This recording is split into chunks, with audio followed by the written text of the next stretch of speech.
खबरों में आगे बढ़ते हैं और अब खबर लेते हैं राजनीति से जुड़ी हुई। बिहार में नीतीश कुमार के नेतृत्व में नई सरकार के गठन की कवायद अब तेज हो चली है और जेडीयू और बीजेपी दोनों दलों के विधायक की लगातार बैठकें होने वाली है और इन बैठकों में दोनों दल अपने अपने विधायक दल के नेता का चुनाव करेंगे। और इसी बीच मंत्रिमंडल के स्वरूप और मंत्री पद को लेकर दोनों दलों के बीच चर्चा चल रही है।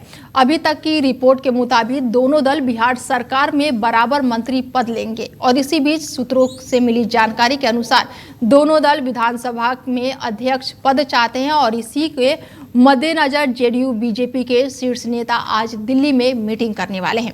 जेडीयू के कार्यकारी अध्यक्ष संजय कुमार झा और जेडीयू कोटा के केंद्रीय मंत्री ललन सिंह बीती रात पटना से दिल्ली रवाना हुए थे और ये दोनों नेता केंद्रीय गृह मंत्री अमित शाह और बीजेपी अध्यक्ष जेपी नड्डा से मुलाकात कर सकते हैं। स्पीकर के अलावा सरकार में महत्वपूर्ण विभागों को लेकर भी दोनों दलों की ओर से दावेदारी चल रही है। बीजेपी हर हाल में स्पीकर का पद अपने पास रखना चाहती है। देर रात तक पटना में प्रदेश बीजेपी के नेताओं ने इस पर चर्चा की थी और इसके अलावा चिराग पासवान, जीतन राम मांझी, उपेंद्र कुशवाहा से बातचीत का जिम्मा धर्मेंद्र प्रधान संभाल रहे हैं। मिली जानकारी के मुताबिक इन तीनों सहयोगी दलों के साथ सरकार गठन को लेकर सहमति बन चुकी है। बिहार में नई सरकार का शपथ ग्रहण समारोह 20 नवंबर को होने की संभावना है और इसके लिए गांधी मैदान में तैयारियां जोरों शोरों से चल रही हैं। बीजेपी चाहती है कि विधानसभा में स्पीकर जो है वो उनकी तरफ का हो, तो वहीं जेडीयू इसी बात पर अड़ी हुई है कि बीजेपी का तर्क है वो विधानसभा में सबसे बड़ी पार्टी तो है। वहीं जेडीयू को इस पर जवाब भी है कि विधानसभा परिषद में बीजेपी के पास ही सभापति का पद है और ऐसे में विधानसभा में जेडीयू के पास स्पीकर का पद होना चाहिए। और इस खबर पर ज्यादा जानकारी के साथ बीजेपी के से प्रवक्ता राकेश जी जुड़ चुके हैं हमारे साथ और फिर बातचीत करते हैं कि आखिर कहां पर मंत्रिमंडल को लेकर पेच फंस रहा है, क्या कुछ अंदर खाने में पक रहा है। राकेश जी, बहुत स्वागत है आपका। बिहार की जनता ने झोली भर भर कर आशीर्वाद हमें दिया है और बिहार की जनता की सेवा के लिए मैं तत्पर हूं। हमारी पार्टी, हमारे घटक दल बिहार की जनता की सेवा 5 वर्ष करेंगे और जो हमने संकल्प लिया था उस संकल्प के माध्यम से सेवा करेंगे। रही बात आपकी, आप जो हमसे पूछना चाहते हैं, मैं बताना चाहता हूं कि बिहार में सरकार हमारी गठन होगी। यहाँ पे कोई अध्यक्ष पद की लड़ाई नहीं है, यहाँ पे कोई मंत्री बनने की लड़ाई नहीं है। यहाँ पे लड़ाई ये है कि बिहार का विकास कैसे हो, बिहार में विकास की गंगा किस तरह बहे। जो हमने पहले भी काम कर दिखाया, अब फिर काम कर दिखाने का काम एनडीए सरकार करेगी। रही बात बड़े बड़े पदों की बात जो आप कर रहे हैं, अध्यक्ष की बात हो चाहे मंत्री की बात हो, हमारे 5 घटक दल के नेता राष्ट्रीय अध्यक्ष बैठेंगे, निर्णय लिया जाएगा, सबकी जिम्मेदारियां बांटी जाएगी। सभी लोग जिम्मेदारियों को लेकर अपने अपने क्षेत्र में, अपने अपने विधानसभा में जाएंगे और जनता की सेवा करेंगे। इसमें कोई किसी को दिक्कत नहीं है। इसमें बिल्कुल राकेश जी, कहा तो ये भी जा रहा है कि स्पीकर और गृह और वित्तीय विभाग को लेकर दोनों में ठनी हुई है, क्या कुछ कहेंगे? नहीं, इसमें कोई ठनी हुई नहीं है। आप गृह मंत्री नीतीश कुमार जी अपने साथ ही रखे थे गृह मंत्रालय को, मुख्यमंत्री जी ने 2020 में, जब उनके पास 43 विधायक थे, हमारे 74 विधायक थे, तब भी हमारी कोई लड़ाई नहीं थी। हम माननीय मुख्यमंत्री जी के नेतृत्व में काम किया है, काम करेंगे। बिहार के अगले मुख्यमंत्री नीतीश कुमार जी होंगे। जो हमने वादा किया जनता के बीच में, जनता ने इस वादे को मोहर लगाने का काम किया, जनता का आशीर्वाद मिला। जनता ने ही चुनकर माननीय नीतीश कुमार जी को भेजा है कि बिहार का मुख्यमंत्री अगला वही होंगे। तो हम इसमें, हमारी कोई दिक्कत नहीं है, सभी निर्णय लिया जाएगा। सिर्फ नेतृत्व हमारे बैठेंगे सभी घटक दलों के, इसमें कोई चिंता करने की बात नहीं है। 20 तारीख को शपथ ग्रहण है। आप भी सादर आमंत्रित हैं। मीडिया के साथियों को मैं बुलाना चाहता हूं। ये भी कहा जा रहा है कि नीतीश कुमार ने इस्तीफा नहीं सौंपा है, कल वो राज्यपाल से मिले और इस्तीफा नहीं सौंपा है, तो क्या कहीं ना कहीं डर बैठा है क्या अभी? इसमें कोई डर नहीं है। कल कैबिनेट भंग किया गया है। गवर्नर साहब से, आरिफ मोहम्मद खान साहब से मिलने का काम हुआ। गवर्नर साहब को कैबिनेट भंग करने का प्रस्ताव उनको दिया गया कि कैबिनेट अब भंग हो चुकी है। अब रही मुख्यमंत्री की बात, विधायक दल के नेता चुने जाएंगे, इसमें कोई चिंता करने की बात। सभी सारे विधायकों को बुलाया जाएगा, उसके विधायक दल का नेता चुने जाएंगे माननीय नीतीश कुमार। जिसमें क्या चिंता है? कोई चिंता नहीं है। समय आने दीजिए, संवैधानिक रूप से सभी काम होंगे। 20 तारीख को शपथ ग्रहण समारोह है गांधी मैदान में। पूरे बिहार की जनता का आह्वान करना चाहता हूं आपके चैनल के माध्यम से, आइए, आपका स्वागत है, मीडिया के साथियों का स्वागत है, हर व्यक्ति को लेकिन मैं राकेश स्वागत जी, करना जो चाहता लोग हूं। दिल्ली में बैठे हैं उनकी तरफ से इस पर कोई भी प्रतिक्रिया अभी तक तो सामने नहीं आई है। नहीं, प्रतिक्रिया की आप बात कर रहे हैं। दिल्ली में हमारे राष्ट्रीय अध्यक्ष भारतीय जनता पार्टी के, बाकी सभी दलों के राष्ट्रीय अध्यक्ष आए हुए हैं, आपस में बैठ रहे हैं। बैठने के बाद बैठकों की जारी है। जनता ने जिस गठबंधन को मोहर लगा दी है, जिस जनता ने जिस नेताओं के ऊपर मोहर लगा दी, इसमें हम आप चिंता करने की किसी को जरूरत नहीं है। बहुत कम समय के साथ आपके सामने, मीडिया के साथियों के सामने रखा जाएगा कि बिहार का ये मुख्यमंत्री होंगे, ये अध्यक्ष होंगे, ये सभापति महोदय होंगे, ये मंत्री बनेंगे। इसमें चिंता करने की कोई बात किसी को नहीं है। बिहार की जनता की सेवा करना है, सेवा हमारी भावना है। हमारे लिए बिहार विकसित कैसे हो इसकी चिंता है, और इसके लिए हम आगे बढ़ते रहेंगे। बिल्कुल। मेरा एक दो सवाल आपसे और है कि नई सरकार में 6 विधायक पर 1 मंत्री है। राकेश जी, जरा इस पर बताइए।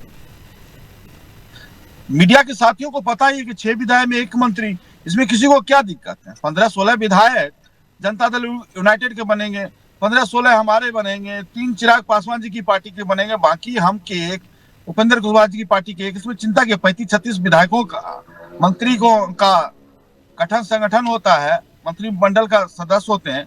इसमें कोई दिक्कत नहीं है। इसमें कैबिनेट के जितने भी मंत्री 35-36 ही बनते हैं। इसमें कोई चिंता की करने की बात नहीं। हम उसी में करेंगे, कर जनता के सामने रखने का काम करेंगे। जनता की सेवा करना हमारा भावना है। तो महिलाओं को भी जगह मिलेगी और युवाओं को भी इस मंत्रिमंडल में? आपका प्रश्न जो है, इस प्रश्न का सीधा जवाब है कि 2006 में हम बिहार की महिलाओं के लिए लगातार काम किया, 2006 से। बिल्कुल।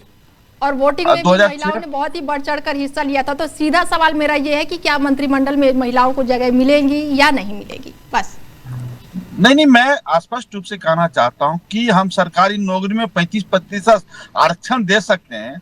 निकाय चुनाव में, बिहार के निकाय चुनाव में, ग्रामीण चुनाव में जब हम उसको 50% की आरक्षण दे सकते हैं। जब हमने विधानसभा का चुनाव लड़ा, उसमें हम उनको आरक्षण के माध्यम से 50% महिलाओं को लड़ाने का जो हमने काम किया है, तो उसमें संगठन में जो हम मंत्रिमंडल बनेगा तो महिलाओं का काम तो महिला ही चलाएगी ना। महिला परिवार कल्याण कौन चलाएगी? महिला ही चलाएगी, पुरुष थोड़ी चलाएगी। बाल विकास मंत्रालय कौन चलाएगी? महिला ही चलाएगी। बिल्कुल, इसमें चिंता करने की बात नहीं है। जो महिलाओं का हक होगा, भारतीय जनता पार्टी इंडिया लगातार दे रही है। हमने 35% से लेकर 50% आरक्षण, और आधी आबादी की बात देश के प्रधानमंत्री लगातार करते हैं। उनकी भी उतनी आबादी है जितनी है हम पुरुषों की है, तो हम तो उनको बराबर में खड़ा करने की बात करते हैं। क्या मैथिली ठाकुर को भी मिल सकता है जगह इसमें? युवा हैं, और जहां पर युवाओं को सबसे ज्यादा आगे रखा जा रहा है राजनीति में, तो मैथिली ठाकुर की भूमिका क्या रहेगी? देश के प्रधानमंत्री ने कहा कि बिहार में माई समीकरण बन चुका है। बिल्कुल। मतलब माई का मतलब महिलाएं, एम से महिलाएं, वाई से यूथ। हमारा समीकरण ये है, हम महिलाओं के साथ साथ युवाओं को भी साथ लेकर चलने का बात कर रहे हैं। देश के प्रधानमंत्री ने हमारे भारतीय जनता पार्टी के राष्ट्रीय कार्यालय से आह्वान किया कि हमारा समीकरण है माई बिहार के लिए। माई मतलब महिला और युवा, उनका समीकरण माई है मतलब मुस्लिम और यादव। हमारा समीकरण अलग। स्पष्ट रूप से देश के प्रधानमंत्री ने जब कहा दी, देश के प्रधानमंत्री ने जब मोहर लगा दी जनता के सामने, जनता ने भी हमारे माई समीकरण पर मोहर लगा दी, तो हम आपको कोई इसमें चिंता नहीं करनी है। इसमें महिलाओं को भी सम्मान मिलेगा, युवाओं को सम्मान मिलेगा। और बिहार के मुख्यमंत्री ने स्पेशल रूप से बिहार में युवा आयोग का भी गठन किया है, और युवा आयोग का गठन इसीलिए किया गया कि युवाओं की बात, उनकी शिक्षा की बात की जाए। तो हम करेंगे, इसमें चिंता करने की बात नहीं है। राकेश जी, डिप्टी सीएम की अगर मैं बात करूं तो चिराग पासवान कहा जा रहा है कि कहीं ना कहीं पेज फंसा रहे हैं, ऐसा कुछ है क्या?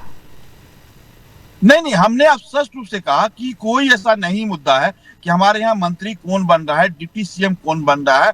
सब निर्णय है, हमने नारा ही दे दिया 2025 से 30 फिर से नीतीश जी के नाम पर हमने चुनाव लड़ा।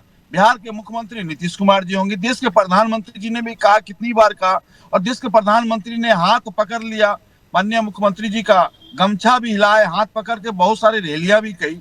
तो देश के प्रधानमंत्री ने स्पष्ट रूप से कहा, देश के प्रधानमंत्री ने यहाँ तक कहा ये भी सही है, हाथ भी पकड़ लिया, पर अभी तक कहीं बयान नहीं आया है, कुछ कहा नहीं गया है, इस्तीफा नहीं दिया गया है। सवाल यहाँ पर ये उठ रहा है राकेश जी, आप एक चीज बताइए, विधायक दल का नेता चुने जाएंगे, माननीय नीतीश कुमार जी, विधायक दल की बैठक होगी। आज तो सब दिल्ली में है, कोई कहाँ है कोई कहाँ है, सब भाग दौड़ में लगे हुए। कल बैठक होगी, कल 19 तारीख को समय तय किया गया कि विधायक दल के नेता चुने जाएंगे। भारतीय जनता पार्टी के विधायक दल के लगातार अभी यही घेर रहा है ना कि अभी तक इस्तीफा नहीं हुआ तो नीतीश पलट सकते हैं, ऐसा कुछ सुनने को आ रहा है। आप एक चीज बताइए, हमारा देश का एक संविधान भी कहता है, अभी माननीय मुख्यमंत्री जी इस्तीफा दे देते हैं, अभी 2 दिन का जो कार्यकाल जो बीच में है, इसको कौन संभालेंगे? इस्तीफा देने के बाद कोई ना कोई तो मुख्यमंत्री बिहार का रहेंगे ना।